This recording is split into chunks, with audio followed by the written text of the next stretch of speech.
first up is the big news this week about the raid on the home and the office and the hotel room of Mr. Cohen, who was Donald Trump's personal lawyer.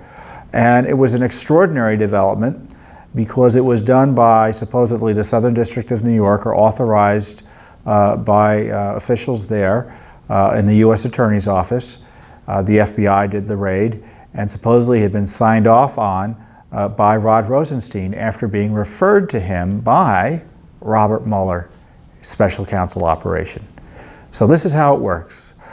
Mr. Mueller gets information about Mr. Trump, and all of a sudden it gets laundered into the Justice Department, and the Justice Department, because they're afraid of Mueller and opposing him, say yes to everything, it looks like, and then do this raid on Trump's lawyer's home and office and such. Now look, it's an extraordinary development for the lawyer of anyone to be raided by the FBI.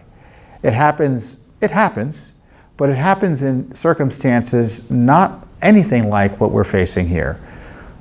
A mob lawyer, someone who's affecting a crime, or maybe impacting, has evidence of a crime or is participating in a crime, lawyers for terrorists. You know, those are the sorts of people that get raided. Here you've got, at best, allegations, according to the published reports, that Mr. Cohen gave money in a transaction before the election to prevent women who said they were having affairs with Donald Trump from publicizing information. And the allegation is, well, you can't do that because those payments would be in-kind campaign contributions by the lawyer to the presidential campaign, which I don't know is true or not legally. I think you might be able to make that case. I think it's a difficult case to make, and it's certainly not the sort of case that would warrant the extraordinary step of the FBI raiding the lawyer's office of the President of the United States. Now, you may wonder, what about attorney-client privilege? Well, that's why it's so rarely done.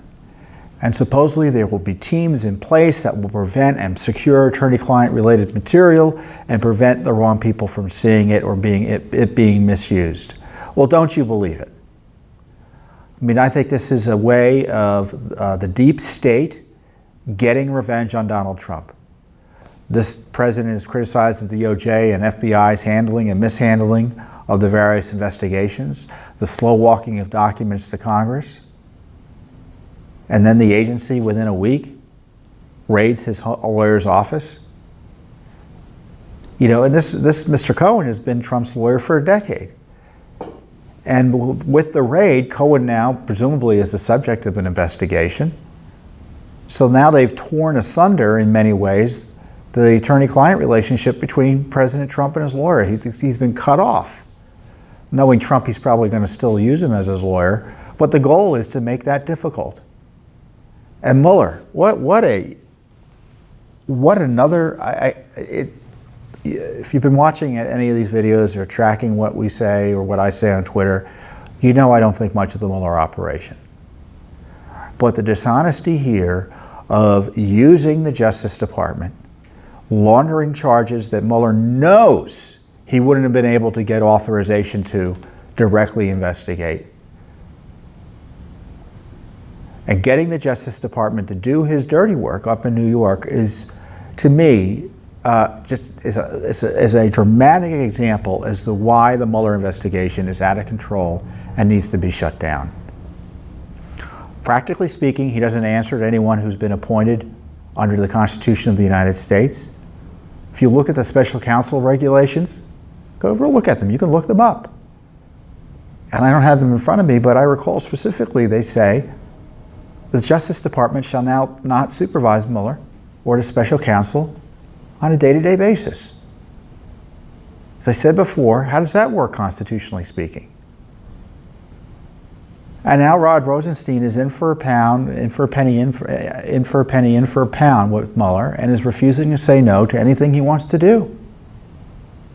We've talked about the CYA memo he wrote back in August of 2017 to justify after the fact the raid and investigation of Paul Manafort, the raid of Manafort's home. Remember, they went in an early morning raid with guns drawn, photographed his suits, and now they're investigating payments the president's lawyer may have made to women. What does that have to do with Russia? Absolutely nothing. So now the president has a special counsel and a Justice Department is just figuring out a way to put him in jail. Not because they have evidence of crimes, but because they think he shouldn't be there. Now, I don't think Rod Rosenstein wants to put the president in jail directly. I don't think Jeff Sessions, obviously not. But they are frozen in place by the poor decisions they've made, and they're afraid to confront Mueller. And this is why the president should step in and order that Rosenstein fire Mueller or fix the special counsel regulations to make him answerable to and accountable to the American people. And again, this is just one additional reason to do that. We've got the FISA Clinton DNC dossier used to target Trump, also used presumably by Mr. Mueller. Why would that corrupt misuse of that dossier before the FISA courts not be a reason to shut Mueller down? You know, there are a lot of options the president can exercise. I think he's in court this week. He has a lawyer in court just today trying to protect his documents up in New York. And he just pardoned today Scooter Libby, the former chief of staff to Vice President Cheney, who was prosecuted for lying to investigators under the Bush administration. Turns out, according to the documents that are out there, and I didn't realize this had happened, one of the key witnesses against him says that she was lied to, and her testimony would have been dramatically different. And it was testimony that helped convict them. So the president pardoned him, Mr. Libby, today, which raises the issue. So you shut Mueller down, or how else can you fix the situation? You pardon anyone who's being targeted by Mueller or the Justice Department as a result of Mueller's referrals. Pardon everybody. Now, it may mean that people who did things wrong don't get prosecuted.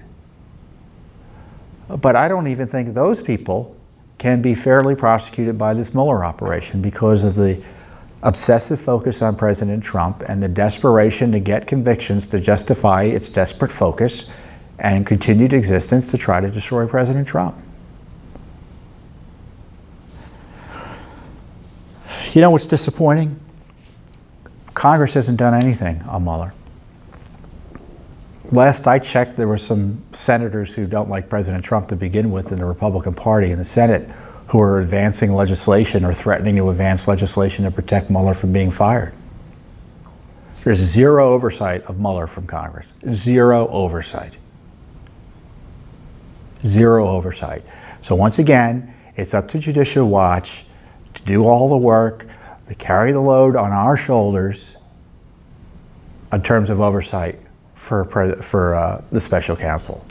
We've sued for records about his collusions with James Comey. We've sued for records about his budget. We've sued for other records about what Comey was up to, obviously. We sued for asking, we have FOIAs, dozens of FOIAs related to Mueller's investigation. Congress isn't doing any of that. Instead, its leaders are coming out and defending the indefensible, which is Mueller's extreme efforts to get President Trump. And, you know, the president is rightly livid of this abuse of power to target him. And the Justice Department doesn't want to do the right thing. The Mueller operation isn't going to do the right thing. So it may be up to the president to do it.